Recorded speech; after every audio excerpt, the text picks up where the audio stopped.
I'm so glad you could join me again here at Math Rocks with Mr. Cox. This is part 2 out of 3 on the unit circle. And just to recap part 1 really quick, what we did first is we discovered that a unit circle is nothing more than a circle with a radius of 1, which explains these 4 coordinates here along the side. We also looked at special right triangles and how they would apply within these unit circles, and we were able to come up with the coordinates for 30 degrees, 45 degrees, and also 60 degrees, and we were able to actually find the exact coordinates. And then finally we were able to use sine and cosine and tangent to figure out, for instance, cosine of 60 degrees or sine of 45 degrees, things like that. And in this video, we're going to take it even a step further, and we're going to look at all the other angles here that are on the unit circle, and we're going to come up with their exact values. So if you want to see how that's done, stick around and find out. Let's get it on.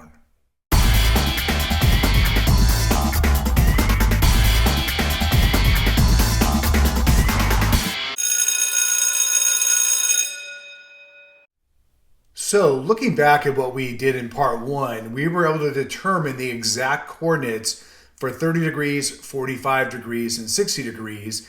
And for 30 degrees, it was the square root of 3 over 2 and comma 1/2. And you'll notice 60 degrees is just the reverse of that. And then we were able to find out for 45 degrees, the exact coordinates were square root of 2 over 2, comma square root of 2 over 2. So yes, these could be just decimals that are approximate. These are the exact values. So what we're going to do first in this video is look at how could we find the exact values of other coordinates. So you'll see we have 120 and 135 and 150, et cetera, all the way around. And there's a reason why these particular angles were chosen. Also, what I want to point out really quickly is this, and that is we actually have different quadrants. So we have quadrant 1 over here. This is quadrant 2. We have quadrant 3, and we have quadrant 4. And you guys all know that any point that's in the first quadrant must be something positive, comma, something positive. And in the second quadrant, x is going to be negative because we're going left, so it's going to be negative, and we're going up, so it'll be a negative positive. Third quadrant would be negative negative because we're going left and down. And fourth quadrant would be going right, so it's positive, and going down, so it's negative. So what will happen is no matter what we come up with for the coordinates here, is it's going to follow these rules depending on which quadrant it is in. All right, I'm going to go ahead right now and just erase that for the time being. Don't really need that there. So here we go, erase, erase, erase. And let's take a look at a few angles here that are very similar to each other. So I'm going to take a look at this angle right here, which is our 30-degree angle, and that would be what we call a reference angle. And the reason why we call it a reference angle is it's coming out from the x-axis. So in other words, how many degrees is it away from the x-axis? Well, in the first quadrant, we're looking at the degree difference between the degree itself and 0 degrees. So the reference angle here is 30 degrees. If I went this way into the second quadrant, backwards 30 degrees, I'd wind up at 150. If I went this direction from 180, I'd be in the third quadrant, and that going 30 degrees forward would leave me at 210. And then if I went over here in the fourth quadrant and went backwards 30 degrees, I'd be 330. And what happens is if we do that little thing we did before where we drop down and we make it into a right triangle here, is all of these 4 ones that would get created over here. Here's another one right here from 210, and here's one from 150. I know these aren't straight lines, but they're pretty darn close. But these triangles right here are the same. So what happens is, in terms of the coordinates, they're going to be the same, except for depending on what quadrant it is, the signs might change. So if the coordinate for 30 degrees is this, for 150, it's going to be the same, except x is going to be negative. So this is going to be negative square root of 3 over 2, comma 1/2. For 210, it's going to be the same thing, except they're both going to be negative. So that's going to be negative square root of 3 over 2, comma negative 1/2. And then finally 330, we're going right and down. So this one is going to be square root of 3 over 2, comma negative 1/2. So because their reference angle in every single situation here is 30 degrees, they're going to have the same coordinates, except the signs change just a little bit here. Let me go ahead and erase what I just did here in terms of that. So erase, erase, erase. And what you'll notice now, I'm going to change colors on here. I'm going to go green. If I went here, 45 degrees would be my reference angle. I could go backwards 45 degrees to 135, or forwards 45 degrees to 225 degrees, or backwards from 360 to 315. So it turns out that all of these angles, whether it's 45 or 135 or 225 or 315, are going to have the exact same coordinates too, except once again the sign changed. So this is going to be negative square root of 2 over 2, comma, positive square root of 2 over 2. Here at 225, they're both going to be negative, so negative square root of 2 over 2, comma, negative square root of 2 over 2. And then finally, here at 3/15, because we're going right and down, it's going to be positive square root of 2 over 2, comma, negative square root of 2 over 2. And in case you haven't guessed it already, I'm going to go ahead and change colors again.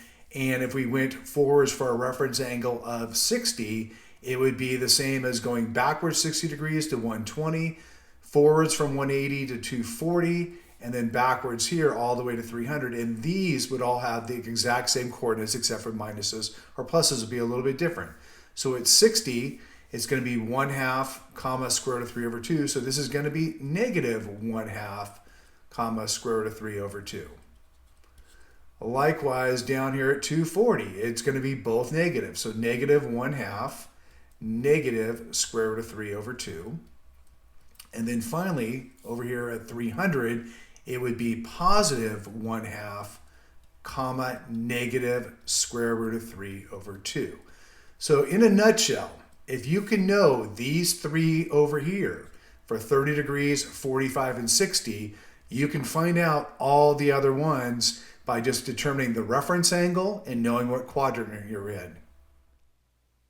As always, if you like what you see, please like, comment, or subscribe. Thank you, and now back to part 2.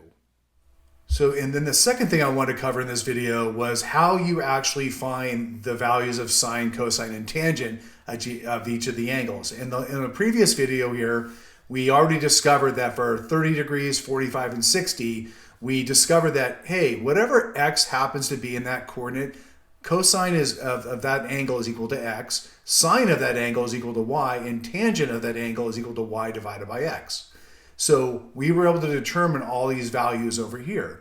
And so once again, what we just learned here, the reference angle is going to be super key on this.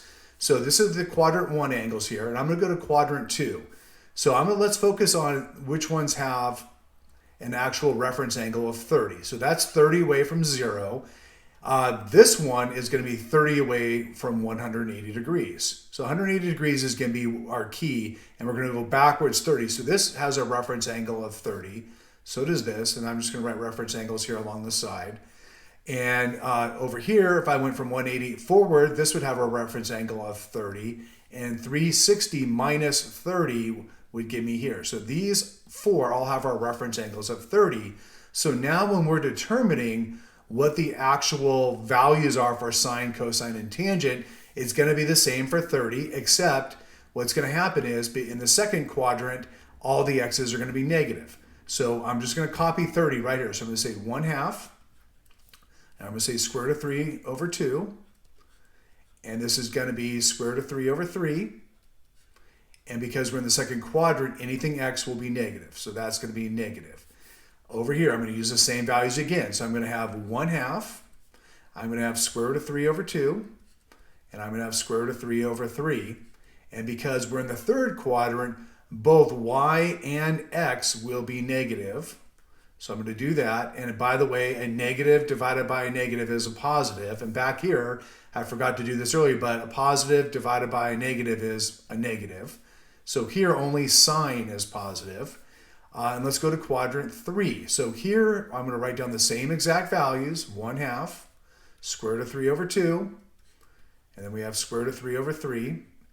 And because we're in the fourth quadrant, x is going to be positive, y is going to be negative. A negative divided by a positive is a negative. So in the fourth quadrant, only cosine is positive. So let's go ahead now and do that for the other ones here. So let's go ahead and let's do this for, how about 45 degrees. So this has a reference angle of 45 degrees. 135 does also because it's 45 degrees away from 180. 225 does as well, and also 315. So what I'm going to do again is I'm just going to copy everything I have on 45 degrees. So I'm going to say square root of 2 over 2. I'm going to say square root of 2 over 2 again. I'm going to put a 1. And just like the other one in the second quadrant, 120 degrees, x is going to be negative and tangent is going to be negative. I'm going to copy the values for 45 degrees over here as well. So square root of 2 over 2. This is going to be square root of 2 over 2, and this is going to be a 1. And because we're in the third quadrant, both x and y are negative, so I'm going to put negative signs there. And in quadrant 4, 315 will also be square root of 2 over 2. Square root of 2 over 2, and then tangent will be 1. And in the fourth quadrant, sine will be negative, and you'll notice that tangent will also be negative as well. And that leaves us one more set of angles here to deal with here. I'm going to go ahead, and if that's the reference angle of 60, this has a reference angle of 60 because it's 60 away from 180.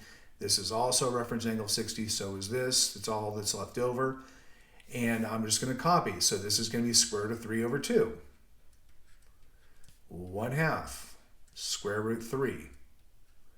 And in this case here, we have both x and tangent. So cosine and tangent are both going to be negative. In the third quadrant, I'm going to have square root of 3 over 2. I'm going to have 1/2. And I'm going to have square root 3. And in this quadrant, both x and y, or sine and cosine, are going to be negative. And then finally, that leaves us at 300. So square root of 3 over 2, 1/2, square root of 3. And in this quadrant, we have both sine's going to be negative, and so is tangent. So all this means is, if you were to right now, I'm just going to pick one here, let's say 240 degrees. If I did cosine of 240 degrees, you're going to get some answer on the calculator, and it's going to be a decimal answer. And actually, cosine at 240 degrees, I can tell you right now, is going to be equivalent to negative 1/2. So you can go ahead and try that if you want right now, but that's what it's going to be. That's the exact value. I could do, how about sine of 150? So if I did sine of 150 degrees, you could use your calculator to figure that out. But it's going to be exactly, here's sine, here's 150. If you take the square root of 3 and divide by 2, that's what your decimal answer will be equal to. So once again, this is the exact answer, and your calculator only gives you the approximate answer. So at this point, we are done with part 2 of 3. I hope to see you for part 3 as well. There's even some more stuff to know about the unit circle, so hope to see you again. Thanks for watching.